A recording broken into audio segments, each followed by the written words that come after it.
아마 몇 년 전이었던 것 같은데요. 저희 집은 이제 애가 둘인데 둘 다 5월에 태어났어요. 하나는 1일, 하나는 28일. 근데 5월 달이 되면 이제 어린이날도 있고, 그래서 몇 년 전에 우리 아이들이 조금 어릴 때 이제 생일 5월 달 합쳐서 이제 생일을 하기로 했는데, 어떤 이제 생일 선물을 받고 싶냐 했더니만은 같이 롯데월드의 놀이기구를 타러 가자는 이제 요청을 했습니다. 저는 이제 시골에서 자라가지고 이렇게 놀이기구 타고 특히 뭐 가슴이 철렁 내려앉고 이런 거 아주 싫어하거든요. 이렇게 막 밤이고 낮이고 악악 소리 지르는 거, 그것도 너무 저는 이게 좀 힘드는 사람인데, 이제 애들이 가자니까 이거 뭐 거절할 수도 없고 또 너무 내키지도 않고 어떻게 해요? 생일 선물이라니까. 그래서 할 수 없이 이제 버티다가 뭐 시간도 없고 이제 하여튼 근데 어느 날 이제 밤에 이제 갔어요. 밤에 가서 이제 줄을 이제 놀이기구 앞에 줄을 서는데 어디 가는가 해봤더니만은 동그랗게 생긴 큰 그게 왔다 갔다 하는 그 앞으로 가 줄을 서는 거예요. 그게 이제 자이로 스윙이라고 아마 아시는 분은 아실 겁니다. 그래서 이제 그 앞에 줄을 서는데 보니까 막 그 타는 사람이 막 악악 소리를 지르고 뭐 그냥, 그래서 이제 너무너무 싫더라고요 사실 저는. 그런데 하여튼 뭐 어떻게 해요. 그래서 정말 이 끌려가듯이 이제 끌려가 줄 서는데 줄이 이렇게 빨리 줄어드는지 막 줄이 빨리빨리 줄어드는 거예요. 그래서 할 수 없이 제 차례가 이제 됐어요. 됐는데 그때 별 생각이 다 들더라고요 사실은. 왜냐하면 내가 이렇게 군대까지 갔다 온 사람인데 이런 생각도 해보고, 내가 공동묘지도 무서워하지 않는데 근데 그게 무섭더라고요 이상하게. 저걸 어떻게 타나 막 이렇게 해서 하여튼 이제 어떻게 해요. 막 그래서 가까이 오는데 막 그래서 야 아빠는 그냥 안 타면 안 될까? 이게 안 된다는 거예요. 애들이 작심을 한 것 같아 보니까. 그래서 이제 차례가 돼서 이렇게 했는데 이렇게 들어가니까 신발을 벗으라는 거예요. 왜 또 신발을 벗어? 그러니까 이제 이 밤이니까 서늘서늘한데 신발까지 벗으라니까 더 이제 마음이 안 좋은 거예요. 그 신발을 벗고 이제 이렇게 기계가 이제 딱 앉는데 이렇게 내려서 철컥 이렇게 이제 이걸 딱 채우더라고요. 그래서 이게 막 힘을 다 잡았어요. 이걸 팍 잡고 막 고개 팍 숙이고 이제 이게 서서히 움직이는데 기분이 너무 안 좋아요 사실은. 서서히 움직이는데 그래서 제가 이게 그냥 탁 있는데 저희 딸이 이제 조금씩 올라가는데 뭐 기분이 너무 안 좋죠. 근데 그런 거예요. 제 이제 그런 모습을 옆에서 보았는지 아빠 그런 거예요. 그래서 난 지금 말 걸 때가 아닌데 왜 그러니까 몸에 힘을 빼 그런 거예요. 지금 어떻게 힘을 빼냐, 지금 떨어지면 죽을 것 같은데. 그래서 이제 조금 이게 진짜 이제 막 슬슬 올라가는 거예요. 그래서 또 옆에서 아빠 그런 거예요. 왜 몸을 맡겨? 그러니까요. 어떻게 몸을 맡겨? 그래서 정말 그날 밤에 제가 거의 죽는 줄 알았어요. 이게 막 그냥 붕붕 날아다니는데 몸이. 근데 이제 도저히 이게 힘을 못 빼겠더라고요 사실은. 몸을 맡기라고 하는데 처음에. 그래서 나중에는 막 하여튼 죽었다 생각하고 이거를 그냥 해보려고 하는데 사실 그렇게 잘 되진 않았어요. 옆에서 막 좋아하고 막 하는데 제가 그날 밤에 사실은 순교가 이런 거구나 그런 생각 좀 했어요. 근데 진짜 내려오는데 다리 힘이 하나도 없어가지고. 근데 그날 밤에 제가 참 잊을 수가 없어요. 그 놀이기구를 타면서 이 믿음에 대해서 사실 제가 좀 생각한 게 있어요. 믿음에 대해서. 믿음이 뭐냐? 그런데 더 괜찮은 것은 그걸 타고 내려왔는데 다음 코스로 가는 거예요. 그 다음 코스는 뭐 프렌치 레볼루션이라고 또 뭐 있어요. 툭 떨어지는 거 있거든요. 또 뭐 그 다음에 또 무슨 뭐 아틀란티스. 하여튼 그날 밤에 거의 뭐 초죽음이 됐습니다. 그런데 제가 그걸 타면서 이제 우리 딸이 한 말이, 일단은 몸에 힘을 빼고 몸을 맡기는 거. 근데 처음에는 도저히 조금씩 이제 그래 딱 포기를 했어요. 내가 그래 어차피 이래 주거나 저래 주거나 뭐 그냥 또 이게 날 잡고 있으니까 떨어지게 하겠냐 이런 생각을 하는데도 잘 안 되더라고요. 근데 진짜 조금씩 제가 몸에 힘을 빼기 시작하고 이제 이렇게 조금 몸을 맡기기 시작하니까요, 그 조금 느낌이 오더라고요. 그래서 나중에 한 세 번째 이렇게 그 무슨 타러 갈 때는요, 포기를 해버렸어요. 그냥 그래 하고 포기하고 힘을 딱 빼니까 이게 좀 재밌어지더라고요. 이게 보니까요.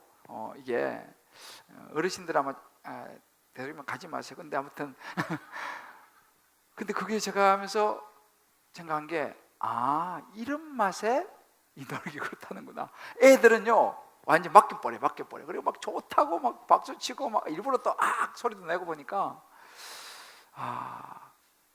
저도 느낌이 조금씩 맡기니까 느낀 그런 기억이 있습니다. 그럼 저는 벌써 몇 년 지났는데 지금도 그 생각하면은 막 하여튼 그래요. 그래서 이 믿음이 어찌 보면 그런 것이 아니겠는가. 하나님께 힘을 좀 빼고 맡길 때에 하나님과 나하고 느낌이 올 텐데 우리는 막 자꾸 혹시 떨어져 죽을까 싶어가지고 이러니까 막 딴 사람들은 막 즐기고 하는데 이거 도저히 안 되는 거죠.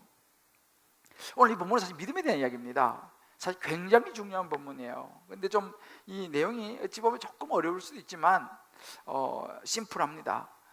그렇지만 너무 중요한 본문인데 예수님께서 이제 이 베드로, 야고보, 요한 데리고 변화산에 올라갔었잖아요. 거기서 이제 변형되는 모습을 보고 베드로가 너무 황홀해갖고 여기가 좋사오니 막 이제 그런 장면 여러분 기억나시죠? 그리고 이제 예수님께서 산 밑으로 내려오십니다. 예수님은 항상 그런 상황 속에서도 무슨 생각이냐면 제자들을 준비를 시키기를 원하셨어요. 이제 이 본인이 십자가 지시고 이제 죽으시고 부활하신 이후에 살아갈 제자들의 삶이 늘 생각했기 때문에 예수님은 이제는 이 거룩한 산 위에서만 살 수 있는 것이 아니라는 걸 아셨죠?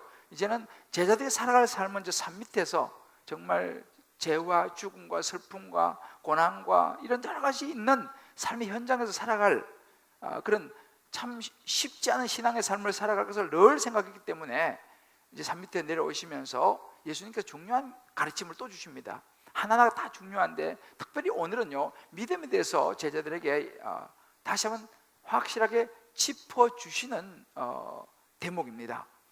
예수님께서 이제 산 위에서 내려오시면서 제일 먼저 무리들을 만나는데 그 무리 중에 한 사람이 예수께 막 와가지고 엎드려가지고 말을 하는 것입니다. 15절에 보면 이렇게 말해요. 주여 내 아들을 불쌍히 여기소서. 그가 간질로 심히 고생하여 자주 불에도 넘어지고 물에도 넘어지는지라 라고 말합니다. 여기서 이제 간질이라고 하는 이 간질, 우리가 보통 이제 간질을 여러분 대충 어떤 걸 아시지 않습니까? 근데 여기서 말하는 이 간질의 의미는요 셀레니아 조마이라고 하는 말인데 이건 좀 정신병에 대한 부분이에요. 그러니까 이 간질은 귀신이 들려가지고 스스로가 통제가 잘 안 되고 심지어 목숨이 위험한 상황에 막 자기를 막 불이나 물에 막 던지는 그런 정신 병의 모습이에요. 이 병이 이제 걸린 이 아들입니다. 그런데 이 아버지가 그런 정신병에 걸린 그 아들 상태가 상당히 심각하죠. 이런 아들에 대해서 솔직하게 예수님 앞에 나와갖고 털어놓으면서 이야기를 하는 장면이에요. 사실은 이 부분이요 어찌 보면 쉽지 않습니다. 요즘 우리도 마찬가지 우리 현대는 이 교양이 중요해요. 교양으로 살아가는 우리 현대인들은 자기 자식이 좀 안 좋은 부분에서 이렇게 오픈하고 이야기하는 게 굉장히 힘들어요. 근데 사실 이 아버지도 마찬가지 아니겠어요? 그때나 지금이나 그런 자식, 그것도 귀신 들려가지고 그냥 그런 정신병이 심각한 이 아들을 그 사람들 많은 데서 예수님한테 내 아들이 이런데라고 이야기하고 싶겠습니까? 그런데 가만히 보게 되면 그렇게 솔직하게 내어놓고 도움을 청하는 여기서부터 하나님의 은혜가 시작된 것을 우리 눈여겨볼 필요가 있어요. 아무튼 우리가 이 부분에서 참 안타깝게도 이 아버지가 이제 예수님께 와서 이렇게 얘기합니다. 16절에 보게 되면 내가 주의 제자들에게 데리고 왔으나 능히 고치지 못하더이다 라고 말해요. 이 아버지는요 예수님을 알았을 것입니다. 어떤 예수님이요? 예수님은 이미 이전에 죽은 나사로도 살리고요, 귀신 쫓아내고요, 정말 이 놀라운 이적들을 많이 행했던 분이 예수님이셨습니다. 그러니까 이 아버지가 이 예수님이 그 정도 분이니까 예수님을 따라다니는 이 제자들, 3년 동안 따라다니는 제자들에게 데리고 가면, 예수님은 이제 한동안 산에 올라가셔서 안 계셨잖아요. 가도 우리 아들을 고칠 수 있을 것이다 라고 생각을 했던 것 같습니다. 그런데 가서 하니까 귀신을 못 쫓아내는 거예요. 참 난감하죠. 제자들도 얼마나 부끄럽겠습니까? 예수님 옆에 계시는데. 근데 그때 예수님께서 이제 외면하지 않아요. 그 아버지의 그 간구를요. 그래서 안타까워하시면서 이제 말씀하시기를, 믿음이 없고 패역한 세대야, 내가 얼마나 너희와 함께 있으며 얼마나 너희에게 참으리요. 그 아들을 이리로 데려오라 라고 말씀하십니다. 그러면서 예수님께서 그 데려온 아들에게 들어간 귀신을 이제 꾸짖습니다. 그러니까 그 아들에게서 귀신이 떠나가요. 그리고 그때부터 이제 그 아들이 낫게 됩니다. 놀라운 일이 일어나죠. 그렇게 해서 이제 이 사건이 수습이 됩니다. 그리고 이제 제자들은 참 창피하자, 자기들은 못했으니까. 그리고 이제 사람들 다닌 데서 못 물어보니까 따로 예수님께서 이제 그 같이 제자들과 있을 때에 제자들이 이제 묻습니다. 그러니까 뭐 이제 스승님이니까 뭐 부끄럽고 뭐 그런 거 없잖아요. 예수님, 우리는 어떻게 해서 우리는 쫓아내지 못했습니까? 우리는 왜 안 됐습니까? 라고 이제 물어보는 장면이에요. 여러분 어떻게 생각하세요? 왜 제자들은 귀신을 쫓아내지 못했겠습니까? 아마 여러분 기억하실지 모르겠지만 저기 앞부분에 10장에 보면요, 10장 1절에 예수님께서 12제자를 부르시는 장면이 나오는데 이렇게 말씀해요. 예수님이 12제자를 부르시고 처음 주신 것이 더러운 귀신을 쫓아내며 모든 병과 모든 약한 것을 고치는 권능을 주시니라 라는 구절이 나옵니다. 예수님께서 제자들에게요 귀신 쫓아내는 능력을 줬어요. 그런데 왜 귀신을 못 쫓아냅니까? 자, 이 부분을 놓고 곰곰이 곱씹으면서요 계속 묵상을 했어요. 지난주도 산에 올라가서 제가 이 부분을 놓고 하나님, 이게 어떤 의미가 있습니까? 라고 기도했어요. 여러분 왜 그럴까요? 이게 제자들만의 이야기는 아닙니다. 어찌 오늘 우리들 보세요. 우리가 교회를 오래 다녔지 않습니까? 물론 신앙생활 시작한 지 얼마 안 되신 분도 계시겠지만, 그리고 모태신앙, 또 수십 년씩 신앙생활을 했습니다.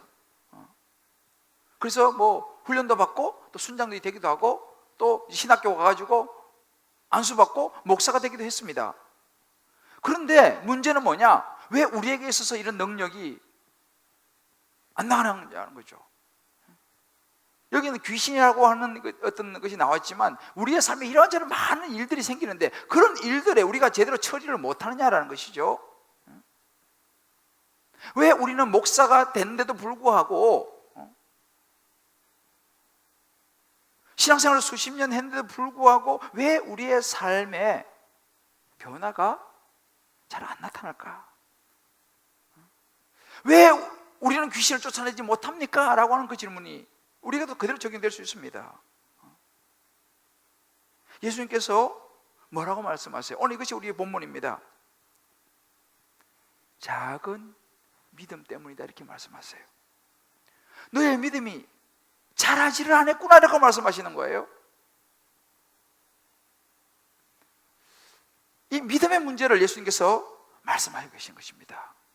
우리 한번 이 말씀 속에서 정말 솔직하게 우리 자신의 믿음을 우리 한번 제자들의 모습 속에서 한번 우리도 보는 시간, 성령께서 이 믿음에 대해서 다시 한번 분명하게 짚어주시고 우리의 믿음이 정말 한 걸음 더 나아가는 저와 여러분 되시기를, 그래서 우리의 모든 삶에 있는 귀신들이 쫓겨 나갈 수 있는 능력을 가진 저와 여러분 되시기를 주의 이름으로 축복합니다. 자, 그러면 우리가 믿음이 작아질 때에 우리에게 일어나는 현상이 있습니다. 이 제자들에게 일어났던 현상이죠. 첫 번째는 뭐냐면 능력이 나타나지 않다는 사실이에요. 아들을 고치지 못하는 제자들의 이야기를 들으시고 예수님께서 아까 우리가 보셨잖아요. 17절에 보면 믿음이 없고 패역한 세대요 이렇게 말씀하십니다. 내가 언제까지 너희들과 함께 있어가지고 날마다 이렇게 내가 해줄 수 있겠느냐라고 이제 예수님 떠날 것을 미리 이제 간접적으로 말씀하시죠. 여기서 믿음이 없고 패역한 세대라고 하는 이 말 속에는요, 원래 원어적인 의미 속에는 불신앙의 영향을 받고 있다라고 하는 의미가 들어있어요. 이 제자들이 예수님의 제자이지만 세상의 가치관과 여러 가지 자기들의 생각, 이 불신앙의 영향을 받고 있다라고 하는 이 믿음의 문제를 예수님이 딱 짚으시는 것입니다. 더 나아가서 예수님께서 제자들이 왜 우리는 귀신을 못 쫓아냈습니까? 라고 물었을 때에 예수님께서 이렇게 말씀하세요. 너희 믿음이 작은 까닭이다, 이렇게 말씀하십니다. 여기서 제자들의 궁극적인 문제는 뭐냐면요, 지식의 문제가 아니었어요. 어떤 인식의 문제가 아니었습니다. 그들 안에 스며들어 있는 어떤 세상적인 가치관과 불신앙의 이런 것이 영향을 미친 것이죠. 그래서 믿음의 문제다. 쉽게 말 이런 거죠. 성경을 몰라서가 아니에요. 예수님을 안 믿어서가 아닙니다. 제자들이 예수님을 3년 동안 따라다니며 배웠잖아요. 우리로 말하면 왜 우리에게 능력이 나타나지 않느냐? 성경을 몰라서? 하나님을 몰라서? 교회를 몰라서? 아니에요. 요즘 현대인들은요, 성경도 너무너무 많이 알아요. 옛날보다는 하나님 잘 알고 교회도 잘 다닙니다. 근데 20절의 하반절에 이렇게 얘기해요. 만일 너희에게 믿음이 겨자씨 하나만큼만 있어도 이 산을 명하여 옮기라 그러면 옮겨질 것이고 못할 것이 없다. 여러분 보세요. 겨자씨가 여러분 작은 깨보다도 더 작은 게 겨자씨예요. 아니 겨자씨만한 믿음도만 있어도 능력이 나타날 거인데 그 말은 무슨 말이에요? 겨자씨만한 믿음도 없다 이 말 아니겠습니까? 결국은 작은 믿음이라는 거는요, 믿음은 믿음이에요. 근데 그것이 너무 작아가지고 겨자씨보다 작아버린 거예요. 겨자씨 얼마나 작아요? 그것도 믿음인데 그거보다 더 작은 믿음. 결국은 너 안에 있는 믿음이 솔직히 없다 이 말입니다. 쉽게 말하면 없는 건 아니지만 믿음이 없다 이렇게 말하는 거예요.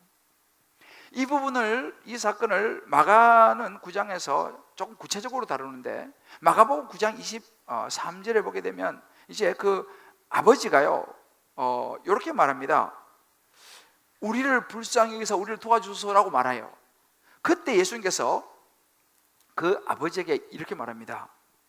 할 수 있거든요. 무슨 말이냐?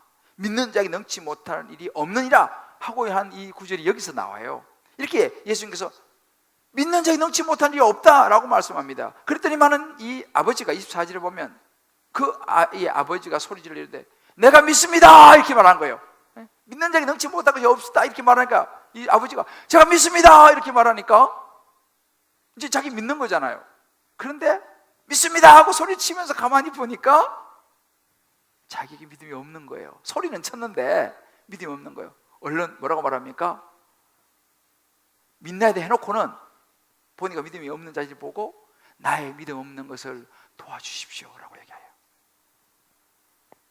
이것이 어찌 보면 우리의 모습이에요. 제가 말씀드렸죠? 작은 믿음, 여기서 말하는 작은 믿음, 요거는 성경 신약성에 여기밖에 안 나와요. 요건 정말 작은 믿음이 완전히 없는 것은 아니지만 그것이 너무 작아가지고 겨자씨만만 해도 되는데 너무 작아서 믿음이 없는 것과 같은 결과를 가지고 오더라는 사실이에요. 하나님의 능력을 맛보지를 못하더라는 것입니다. 너무 믿음이 작아서. 그러니 어떻게 해요? 귀신이 끄떡떠나지.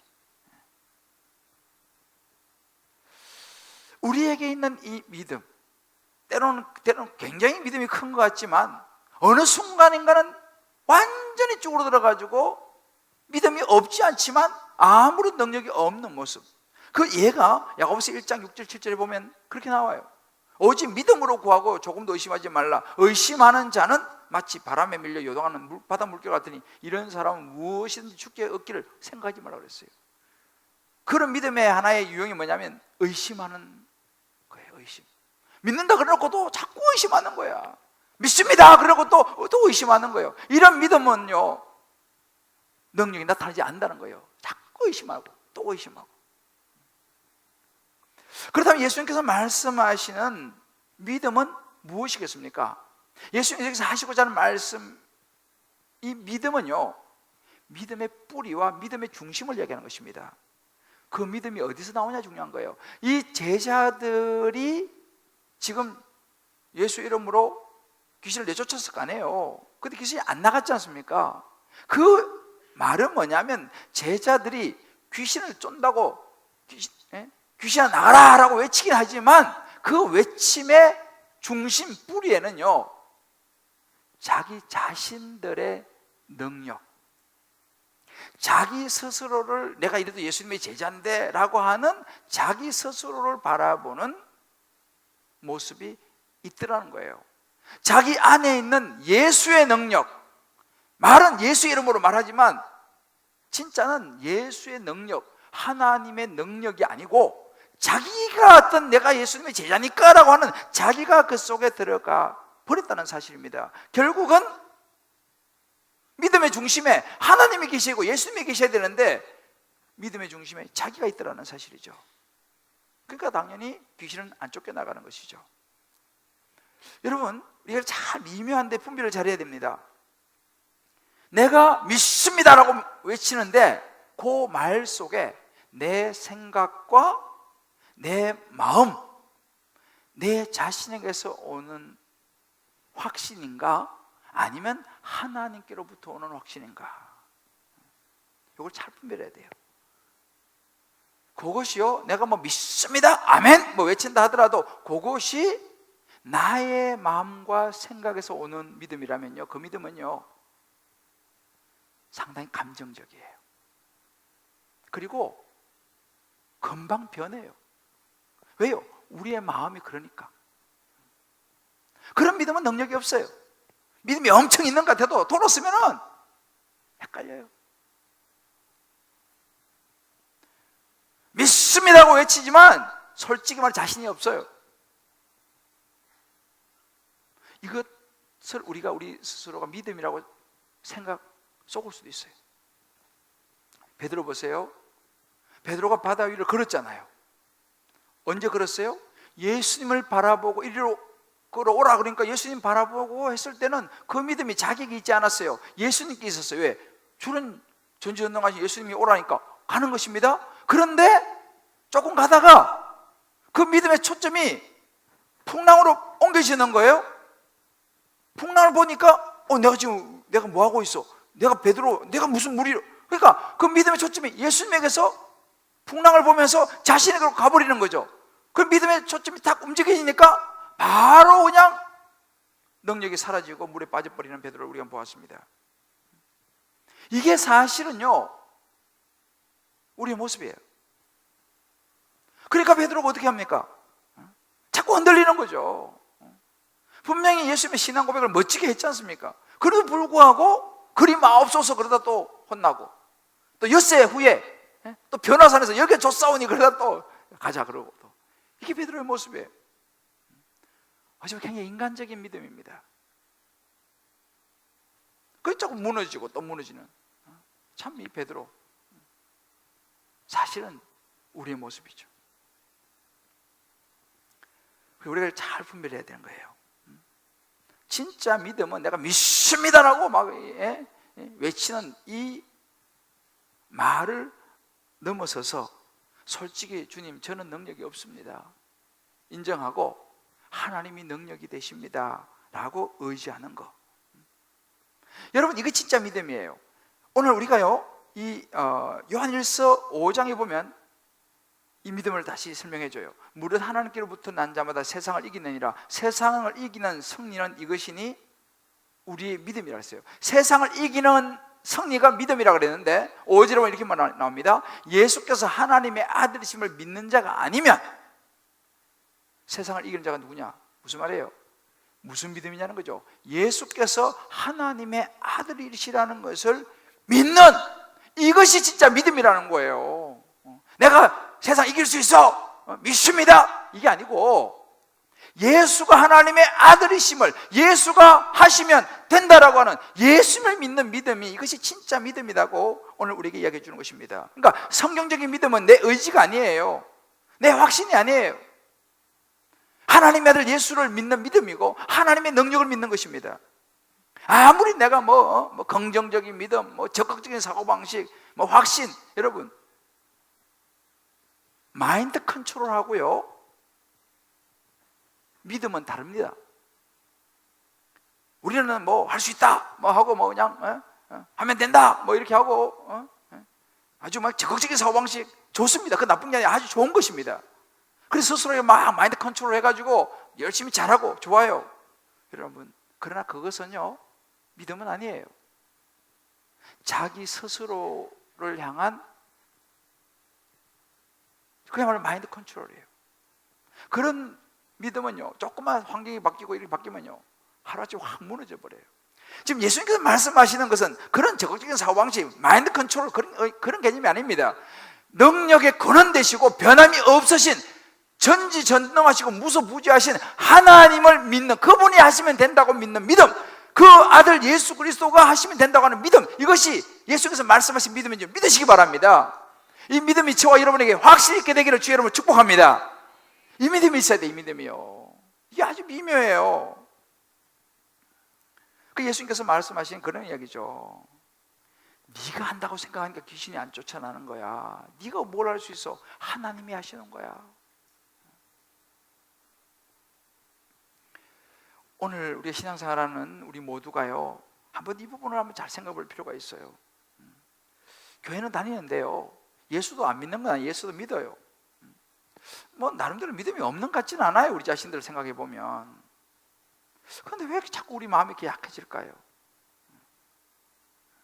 가끔씩 기도회도 나가는데 왜 그냥 마음이 자꾸 두려워지고 자꾸 근심이 자꾸 생기고 부정적인 생각이 자꾸 올라오고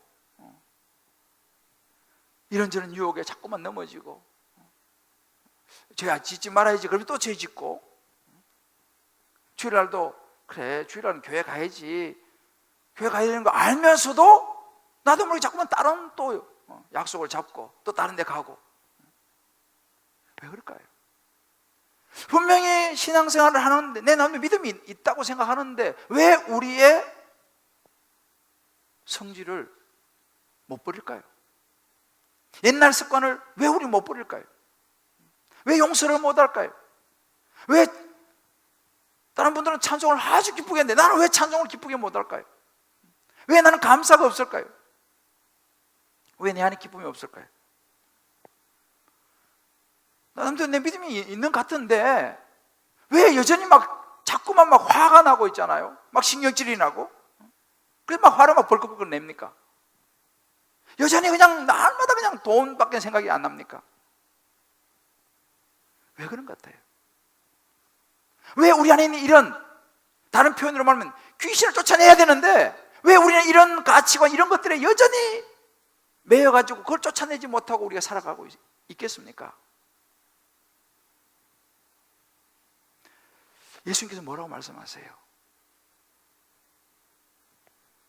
너희의 믿음의 중심을 한번 다시 들여다보라 이렇게 말씀하십니다. 네 믿음이 적은 연고다 그렇게 말씀하십니다. 가만히 들여다보면 네가 믿음이 있는 것 같지만 사실은 그 믿음이라고 하는 그 자리에 누가 앉아있냐? 너가 앉아있지 않냐? 너 욕심이 앉아있지 않냐? 나는 어디 있냐? 그러니까 능력이 안 나타나는 거야 라고 오늘 제자들에게 말씀하시고 저와 여러분에게 말씀하시는 것입니다. 그 믿음의 자리에 하나님의 아들 예수님이 앉아있지 않고 어느 순간 또 내가 앉아있는 거예요. 내가 아는 거죠. 내가 믿습니다 하고 하는데도 내가 아는 거예요. 내가. 저는 요즘 가끔씩 이렇게 신방도 다니고 이렇게 하다 보면은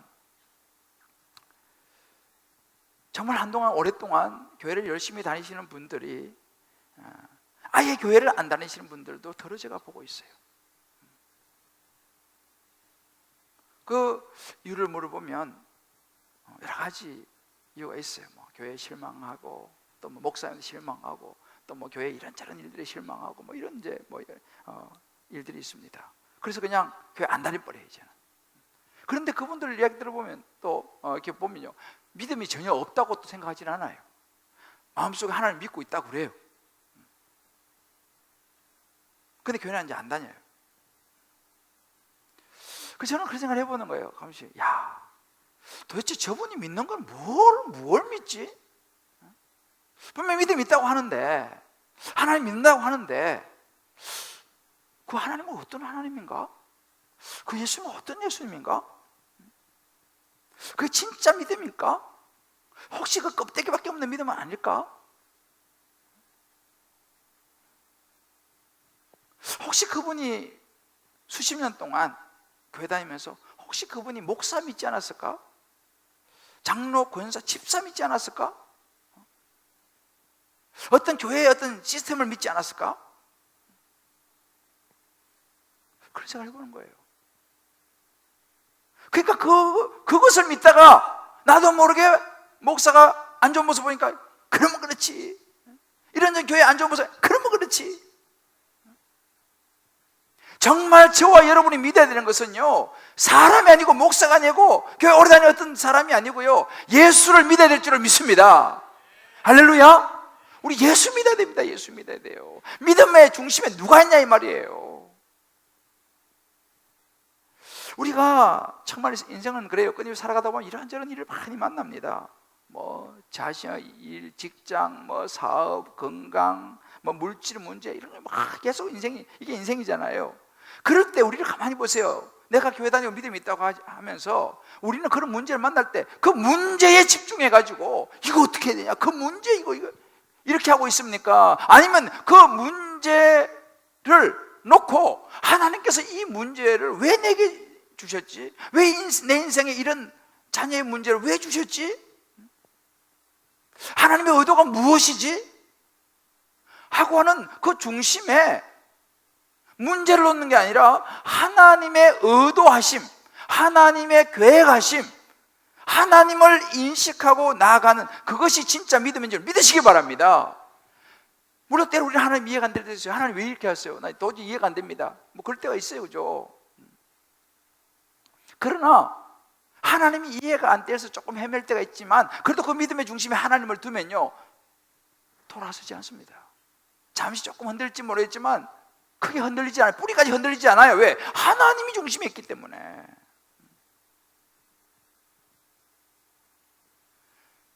사실 솔직히 말하면 믿음이 없다는 사실이에요. 겨자씨만한 믿음도 솔직히 없다는 거예요. 예수님이 오늘 그 부분을 지적하는 것입니다. 너희 믿음이 없구나. 우리 각자 한번 적용해 봅시다.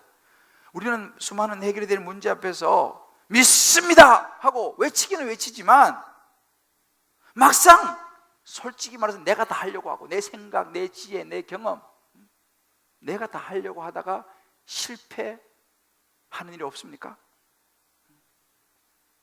정말 내가 하는 것이 아니라 나를 인도하시는 하나님이 하시면 이 현실적인 이 문제도 해결된다라고 하는 이 믿음의 중심에 하나님을 두고 믿는 믿음이 저와 여러분에게 있습니까? 솔직히 내가 믿음 없는 걸 인정하면서 이 아버지처럼 하나님 앞에 나가 하나님 내 믿음 솔직히 내 없습니다, 도와주십시오 라고 우리가 인정하며 나가는 모습이 있습니까? 우리 각자가 한번 적용해 보세요. 그리고 여러분들 각자 한번 다락방에서 한번 속으로 한번 나눠보십시오. 진짜 내가 이 믿음이 있는가? 두 번째로 믿음이 작아질 때 우리에게 생기는 것은 우리의 근심이 커진다는 것입니다. 이제 예수님께서 갈릴리에 오셔서도 마찬가지예요. 모인 제자들에게 22절로 이렇게 묻습니다. 인자가 장차 사람들의 손에 넘겨져 죽임을 당하고 제3일에 살아날 거야, 이렇게 말씀하십니다.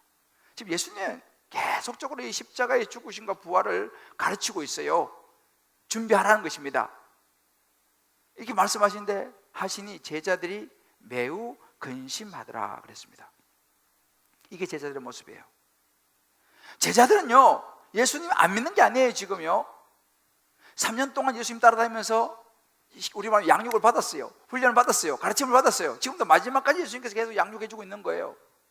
이 정도 되면은 그들의 마음이, 중심이 예수님께 가 있어야 되잖아요. 그런데 참 안타깝게도 그럼에도 불구하고 이들의 마음은 여전히 딴 데 가 있어요. 근심하는 것입니다. 왜요? 눈앞에 보이는 거, 예수님이 십자가 죽으셔? 부활은 생각지도 못하는 거예요. 죽으셔? 어떡하지 우리 이제? 뭐 먹고 살지? 그냥 근심하는 게 아니고 심히 근심하더라 그랬습니다. 이게 제자의 모습이에요. 우리도 마찬가지예요. 교회 다니고 제자 훈련 받고 사역 훈련 받고 순장되고 목사 되고 뭐 다 돼도 여전히 우리는 심히 근심하더라. 날마다 근심해요. 돌아서면 근심해요. 예수 안 믿는 거 아니에요. 믿어요. 예수 믿는 거는 믿는 거고 근심은 근심이고. 왜 그럴까요? 왜 우리는 예수 믿으면서 교회 다니면서 왜 우리의 삶의 근심은 그대로 가지고 있을까요? 역시 믿음의 문제입니다. 예수께서 오늘 말씀하시는 거예요. 사실은 진짜 예수님께서 말씀 믿으면요 하나님하고 연결이 되는 거예요. 하나님하고 이 전화기가 연결이 됐을 때에 여기서 이제 힘을 얻고 확신이 오는 거예요. 하나님이 내 인생에, 내 자녀의 인생에, 내 어떤 일에 100% 오르신 일을 하실 것이라고 하는 하나님과 나와의 연결된 이 확신, 이것이 믿음입니다. 이 신뢰입니다. 이것이 있을 때에 그게 믿음이라고 하는 거예요. 이거를 우리가 교회 다닌다 하더라도 내가 뭐 이런저런 훈련을 받고 뭐 이렇게 그거하고 이것이 별개일 수 있다는 사실이에요. 제자들 보세요. 그렇게 3년 동안 위로도 돼요. 이런 거 보면은 정말. 그죠? 예수님한테 그것도 직접 훈련 받았는데 그래도 헤매는 제자들을 보면서 저는 상당히 위로가 돼요. 저도 훈련을 많이 시켰는데 예수님 보면 내가 위로가 돼. 예수님도 뭐 그런데 뭐. 이게 우리 모습 아니에요? 우리가요 하나님과 연결된, 하나님께서 내 인생에, 내 자녀의 인생에, 내 사업에, 내 직장에 일에 반드시 100% 옳은 일을 해 주실 것이라고 하는 이 신뢰 믿음이 하나님과 연결이 딱 안 되면요 그 믿음의 자리에 믿음은 있다고 하지만 겉으로는 목사고 장로고 권사고 그러잖아요. 그렇게 믿음이 있는 것처럼 보여요. 그러나 그 안에 하나님과 연결된 믿음의 신뢰가 없으면요 그 믿음의 자리에 뭐가 차고 들어오는지 아세요? 세상이 치고 들어오는 거예요. 그럼 우리가 어떻게 해요? 그 자리에 인간적인 생각이 치고 들어오면 베드로처럼 엿새 후에, 엿새밖에 안 지났는데도 불구하고 여기가 좁사오니 또 이런 얘기 한다니까요. 그리 마옵소서 그런다니까요. 왜? 순간이면 순간적으로 세상에 들어와 버리는 거예요. 하나님과 연결이 되어 있지 않으면 마찬가지예요. 그러니까 여러분 우리가 매일 묵상하고 큐티해야 되는 이유가 거기 있습니다. 왜? 매일매일 하나님하고 한 라인을 연결해갖고 믿음을 공급받아야 되는데 그거를 못하니까 죄송하지만 주일날 한번 말씀 듣고요 여러분 일주일 동안 이 믿음을 지켜내는 거 제가 거의 불가능하다고 생각해요. 돌아서면 근심이 몰려오잖아요. 돌아서면 하나님 믿는 건 하나님 믿는 거고 예수 믿는 건 예수 믿는 거고 내 인생에 고달픈 건 여전히 고달픈 거예요. 이게 연결이 안 되는 거예요. 연결이. 지금 제자들이 그런 모습을 보여주고 있는 것입니다. 인간적인 것이 그냥 다 치고 들어와 버리는 것이죠. 인간의 논리와 이성이 들어와 버리는 겁니다. 물론 인간의 이성과 논리가 나쁜 건 아니에요. 그러나 여러분 믿음이란 것은요 하나님의 관점으로 보는 것입니다. 그래서 믿음의 정의가 히브리서 11장 1절에 잘 나와 있어요. 믿음은 바라는 것들의 실상이고 보이지 않는 것의 증거입니다. 믿음은 보이진 않아요. 당장요. 당장 앞에서 그 믿음이 뭐 필요해요? 안 보이니까. 그 얘가 여러분들 잘 아시는 가나안 12정탐꾼의 이야기입니다. 12정탐꾼이 가나안 땅을 정탐하러 갔다 와가지고 그 중에 10명은 뭐라고 똑같은 걸 봤습니다. 그런데 10명은 뭐라고 보고합니까? 민수기 13장에 뭐 이렇게 나와요. 거기서 네피림 후손인 아낙 자손의 거인들을 보아하니 우리는 스스로 보기에도 메뚜기 같으니 그랬습니다. 그러니까 10명의 정탐꾼이 보니까 가나안 땅에 있는 이 엄청난 덩치의 안악자손 이런 걸 보니까요, 그 사람들 볼 때 우리는 메뚜기 같은 것입니다 이렇게 말하는 거예요. 자기 스스로도 우리 메뚜기 같은 거예요, 그 사람 비교하니까. 그렇게 본 거예요. 이성적으로 논리적으로 실제로 계산해 보니까. 그걸 딱 보면서 그 10명의 이야기를 들었던 이스라엘 백성이 어떻게 반응하냐면요, 민수기 14장 1절 이렇게 말합니다. 온 회중이 소리를 높여 부르짖으며 백성이 밤새도록 통곡하였다고 그랬습니다. 그 이야기를 들었을 때 백성들이 그냥 가슴을 치며 우는 거예요. 큰일 났다, 우리 이제 다 죽었다, 이제 어떻게 우리가 어떡하냐, 막 근심을 넘어서 갖고 막 통곡하면서 막 난리 난 것입니다. 10명의 정탐꾼 이야기 듣고. 그런데 그때 2명의 정탐꾼이 여호수아와 갈렙 어떻게 보고합니까? 이렇게 보고합니다. 그 땅 백성을 두려워하지 말라. 그들은 우리의 밥이라. 그들의 보호자는 그들에게 떠났고 여호와는 우리와 함께 하시느니라. 그들을 두려워하지 말라. 할렐루야. 이렇게 말해요. 너무 다르죠? 똑같은 걸 보고. 무엇이 믿음입니까? 눈에 보이는 것 그대로 진짜 엄청 크니까 우리 메뚜기다, 이게 믿음입니까? 아니요, 하나님 우리와 함께 하시지, 우리 밥입니다 라고 말하는 게 믿음이에요. 믿음이라는 것은 하나님이 개입하셔서 하나님이 중심이 되는 것이 믿음인지 믿으시길 바랍니다. 내 생각과 이상, 내 계산은요, 그건 믿음이 아니에요. 그건 세상 사람들 다 해요. 저와 여러분이 믿는 이 믿음은요, 전지전능하신 하나님이 반드시 중심에 계시는 것이 믿음인 줄 믿으시기 바랍니다. 하나님이 없는 것은 믿음이 아니에요. 우리가 하나님에 대한 믿음을 딱 놓아버리잖아요. 그러면요, 현실이 우리를 확 사로잡아 버려요. 모든 사람 똑같아요. 아무리 신앙생활 오래 하더라도요, 하나님과 나와의 믿음을 딱 놓잖아요, 현실이 우리를 확 사로잡아 버려요. 근심이, 두려움이 우리를 완전히 사로잡아 버려요. 지금 예수님의 제자들 모습이 그런 거예요. 예수님께서 죽으심, 고난, 부활 이야기하니까 아이고, 좀 전에까지 그렇게 이야기 들었는데도 그냥 순간에 다 사라지고 심히 근심하더라. 지금 예수님께서 말씀하실 때 그것을 가지고 큰 구속사의 관점으로 하나님의 구원이 어떻게 임할 것인가, 이런 관점으로, 그런 눈으로 봐야지 믿음이 생기는데, 그런 하나님의 구원의 관점은 어딘가 다 편개쳐버리고 당장 예수님 고난받고 십자가 죽는다더라, 그것만 보니까 그냥 심히 근심하는 이 모습. 우리가 계산을 많이 하면 많이 할수록요, 근심이 몰려오는 거예요. 제가 우리 한 집사님의 그 간증을 좀 읽어드릴게요. 실제로 이 집사님이 참 경험한 이야기인데요. 어리석은 엄마는, 자기를 어리석은 엄마로 부른 거예요. 어리석은 엄마는 자녀를 최고로 키우기 위해 부단히 노력하며 세상적인 기준으로 양육하였습니다. 장사를 해도 인류대에 나와서 하는 것과 같니? 은근히 딸에게 공부를 강요했고, 딸이 그림 그리는 것을 보면 방해의 눈빛을 주었습니다.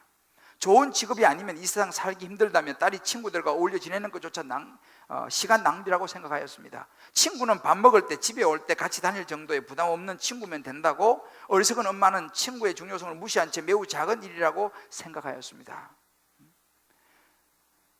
누구든지 하나님의 성전을 더럽히면 하나님이 그 사람을 멸하시리라고 하셨습니다. 믿음이 연약한 나를 위해 성령께서 말할 수 없는 탄식함에도 불구하고 자신을 속이고 세상적인 가치관에 엮이며 딸이 뒤처질까 봐 조바심으로 정보를 구하는 데 열심인 엄마였습니다. 어느 날 딸은 학원 가는 것조차 힘들어하며 누워 있었습니다.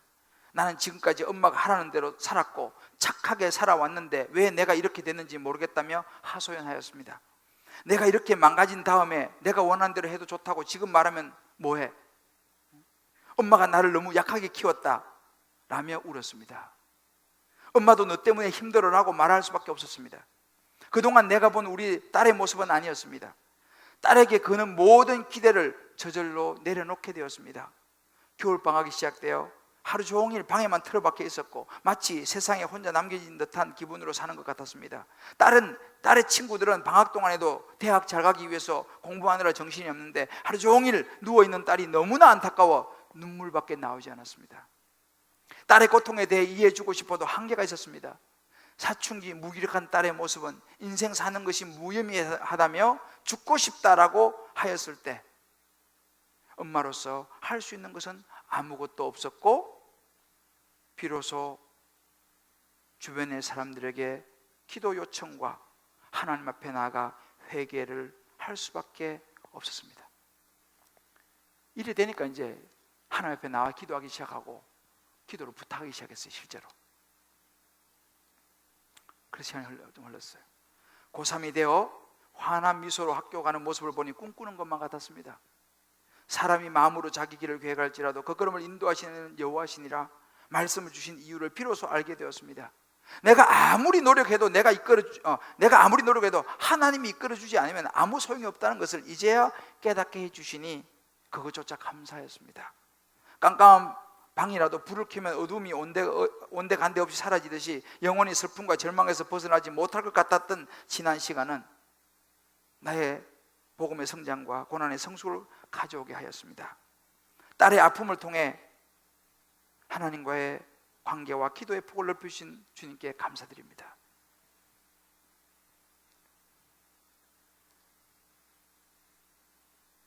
사랑하는 성도 여러분, 누구의 모습인가요? 우리 모습 아닙니까?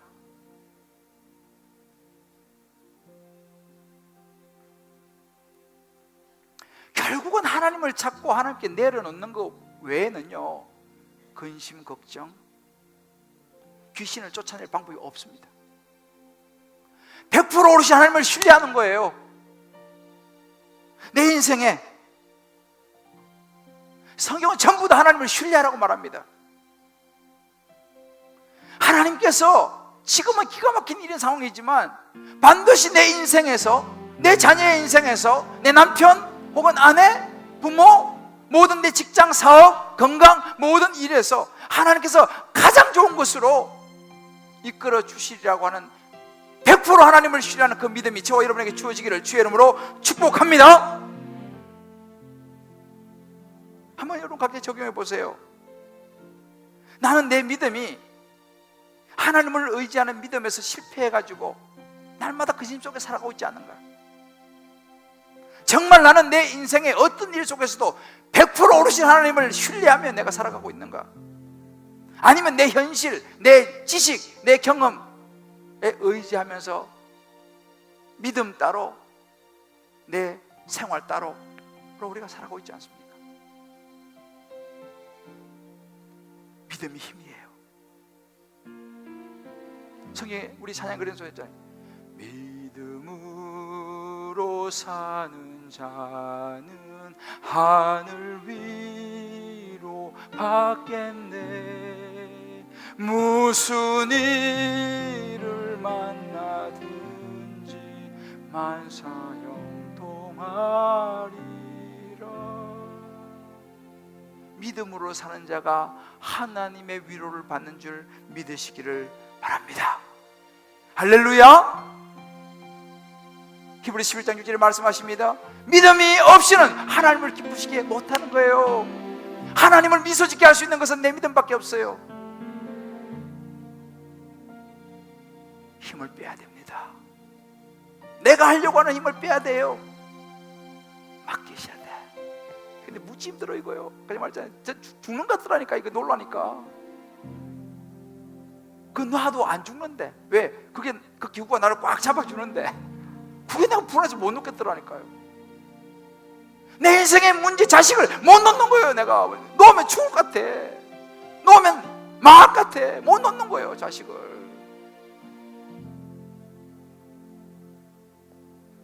그러니 능력이 나타나지 않는 거예요. 끊임없이 근심이 오는 것입니다. 믿음은요, 나를 보는 게 아니에요. 하나님을 바라보는 것이 믿음인지 믿으시기 바랍니다. 할렐루야. 태산을 넘어 험곡에 가더라도 깜깜한 밤에 행할지라도 빛 대신 하나님 의지하고, 내 자녀의 인생을 책임주실 하나님 의지하고, 내 남편 책임주실 하나님 의지하고, 내 인생 우리 가정을 책임주실 하나님 의지하고 나아가는 이것이 그 중심에 예수님 하나님을 두는 것이 진짜 믿음인 줄 믿으시기 바랍니다. 할렐루야. 이 믿음 우리 한번 붙잡고요, 우리 한번 이 찬송 같이 한번 빛 대신 예수님 하나님께 다시 붙잡겠습니다. 힘들지만 주님 제가 힘을 빼고 한번 맡겨보겠습니다. 우리 이겼다는 마음을 찬송 같이 한번 부르며 기도하겠습니다. 태산을 넘어 흠곡에 태산을 넘어 험곡에 가도 빛 가운데 하나님의 살아계세요. 걸어가며 주께서 항상 지키시기로 약속한 말씀 변치 않네. 그렇습니다. 하늘의 영광 하늘의 영광 나의 맘속에 차고 넘쳐 할렐루야를 힘차게 불러 영원히 주를 찬양하리. 캄캄한 밤에 캄캄한 밤에 다닐지라도 다니시라 하나님이 주께서 우리의 자녀와 우리 인생과 우리 모든 일에 있어서 나에게 밝은 빛이 되시니 길 잃어버린 염려 광명한 검이 마음에 받아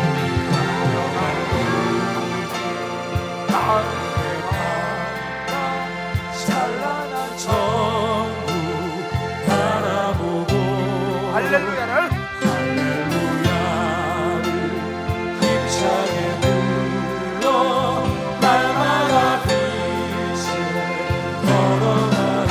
우리 믿음의 손을 들어 하늘의 영광 하늘의 영광 나의 맘속에 차고 넘쳐 할렐루야를 힘차게 불러 영원히 주를 찬양하리. 우리 한번 기도할 때인데요, 우리 지금 한번 기도하면서 한번 놓아봅시다. 내 힘을 좀 빼봅시다. 믿음은 있다고 하면서도 내가 다 해야 된다고 생각하지 않습니까? 아직도 못 놓지 않습니까? 하나님께 내 손을 놓으면 죽을 것 같으니까, 우리 자식이 망할 것 같으니까, 모든 일이 안 될 것 같으니까 여전히 근심하면서 여전히 못 놓고 살아가고 있지는 않습니까? 태산을 넘어 험곡에 가도 캄캄한 밤에 다닐지라도 우리 하나님이 저와 여러분의 인생을 지키실 줄을 믿으시기 바랍니다. 겨자씨만한 믿음만 있으면 되는 거예요. 그거라도 붙잡으셔야 돼요. 그것이 없는 거예요. 우리가요, 그것이 없는 거예요. 우리 한번 이 시간 하나님 나에게 믿음을 주옵소서. 솔직히 주님 제가 믿음 없습니다. 우리 솔직히 하나님 내놓읍시다. 솔직히 주님 제가 목사님의 믿음이 없습니다. 주여 나를 도와주시옵소서. 저를 따라 외치고 기도합시다. 주여 나의 믿음 없음을 도와주옵소서. 주여 나의 믿음 없음을 도와주시옵소서. 주여 나에게 믿음을 주옵소서. 주여 나에게 믿음을 우리 같이 기도합시다. 주여 하늘의 영광 하늘의 영광 나의 맘속에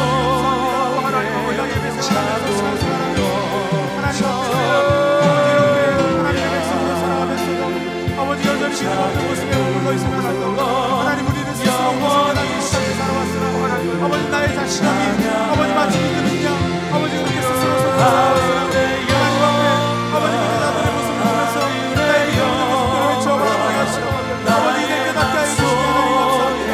나를 위하여 십자가 지시고 아버지 피 흘려주신 예수 그리스도 그 이름을 믿는 믿음이 아버지 나를 살리는 믿음이 될 줄로 믿습니다. 아버지 나의 인생을 붙잡아 일으키는 능력이 될 줄 믿습니다.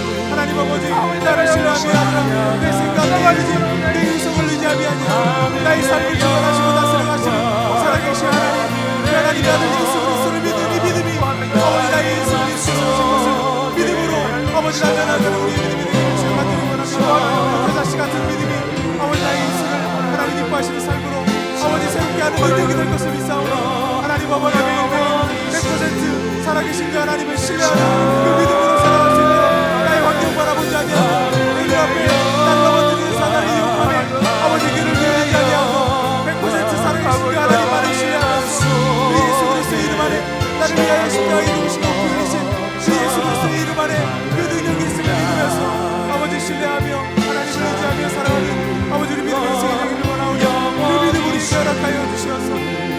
시간과 담대하게 승리하는 하나님의 백성이여 살아가도록 도와주옵소서. 하나님 아버지,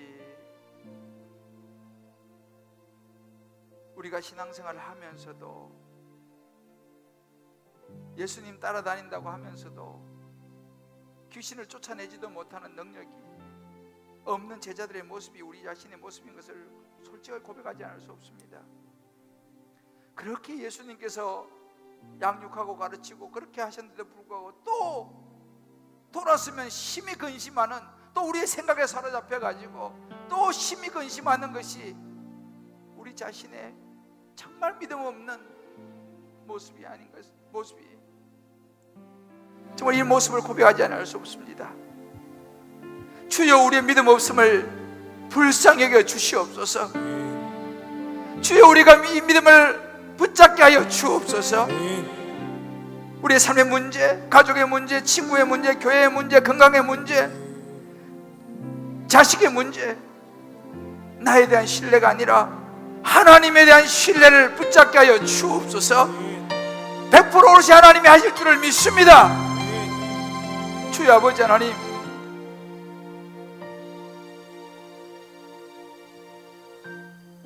하나님께 맡기게 도와주시고, 날마다 나를 바라보는 것이 아니라 하나님을 바라보게 하여 주옵소서. 태산을 넘어 흥국에 가더라도, 캄캄한 밤에 행할지라도 주님께 놓고 편안히 잠을 자며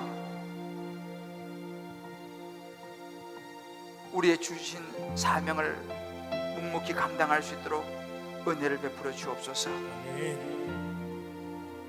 예수님의 이름으로 기도합니다. 아멘. 아멘. 할렐루야. 다 자리에 일어나시면서 우리 옆에 분하고 이렇게 우리 한번 서로 격려합시다. 이제 그만 놓으세요. 하나님이 하십니다. 이제 그만 놓으세요. 하나님이 하십니다. 할렐루야. 옆에 좀 손도 좀 잡아주면서 이렇게 한번 다시 한번 우리 고백해 봅시다. 믿음은 하나님께 놓는 것입니다. 믿음은 하나님께 놓으십니다. 내 생각을 떨쳐버리는 것입니다. 내 생각을 떨쳐버리는 것입니다. 할렐루야. 네. 이게 믿음이에요. 보라, 너희는 두려워 말고 보라, 너희를 인도한 나를 보라. 이 찬양 우리 한번 힘차게 한번 부르고요, 축도하겠습니다.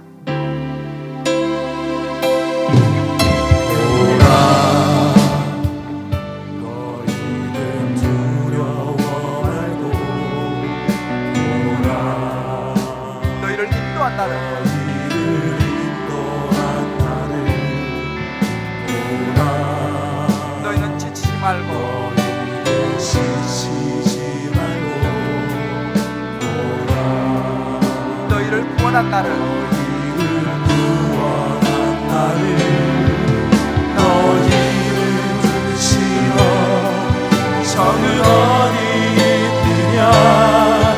너희를 억누르던 원수는 어디 있느냐.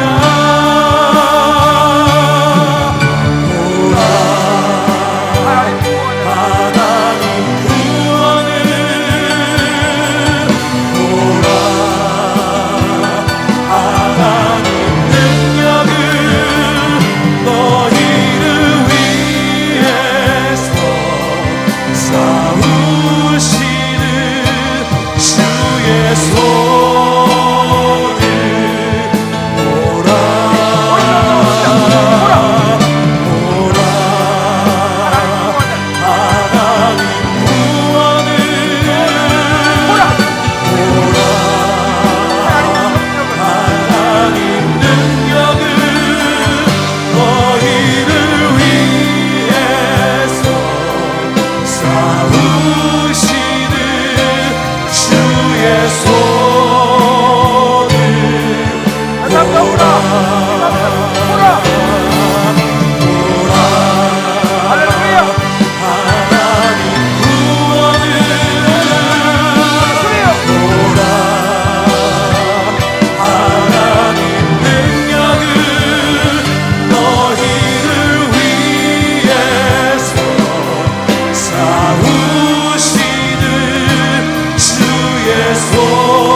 죄악 가운데 구원하시고 생명 주신 예수 그리스도의 크신 은혜와 우리 하나님의 놀라운 사랑하심과 성령의 역사 인도하심이 오늘 이제 다시 한번 우리를 위하여 싸우시는 하나님의 능력과 우리를 구원하신 예수 그리스도의 능력을 우리 믿음의 중심에 놓고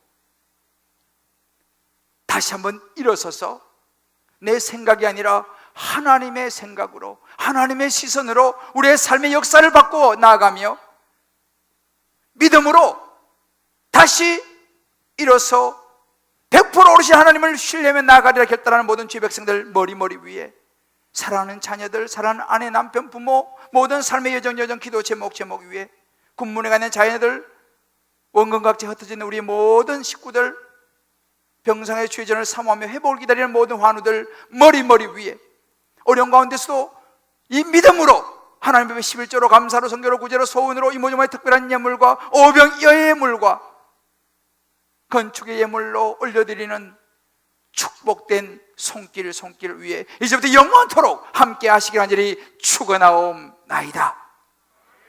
아멘.